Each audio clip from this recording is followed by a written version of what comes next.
What's the most elaborate lie a friend has ever told? Our friend Mark sobbed as he told us the news. All of our shared vacation money, $10,000 in cash, had been stolen.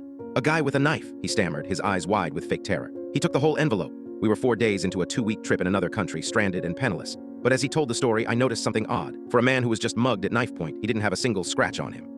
And his expensive watch, a gift from his parents, was still gleaming on his wrist. A mugger would have taken the watch. I kept my mouth shut, but the suspicion began to fester. We were all panicking, trying to figure out how to get home. Mark was the most frantic of all, which seemed like a good performance. He was our group's designated treasurer, the responsible one we'd all trusted with our pooled funds. The next day, I decided to do some digging.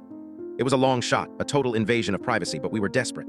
I knew Mark's password for his laptop was his dog's name. I waited until he was in the shower and logged on. His email was clean. His messages were clean, but he'd made a mistake. He was logged into his social media account. I didn't look at his main feed. I looked at the photos he was tagged in. And there it was, a photo posted by a local acquaintance of his, a guy he'd met online. The photo was from 2 nights ago, the night of the robbery. It showed Mark at a table, surrounded by strangers, with a huge pile of poker chips in front of him. The caption read, "Big money night with my boy." He hadn't been robbed. He had gambled it all away. I felt a wave of nausea. He had looked us in the eyes, his friends since childhood, and spun a terrifying lie while we were trapped thousands of miles from home.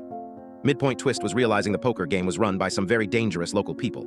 The guy who tagged him was notorious. Mark hadn't just lost our money. He had lost money he didn't have to people you don't cross. He was in serious trouble. The confrontation happened at the local police station. I convinced our other friends to go there with Mark to file a report. I wanted an official witness.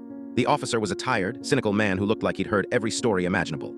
As Mark retold his tale of the phantom mugger, I interrupted. "That's not what happened."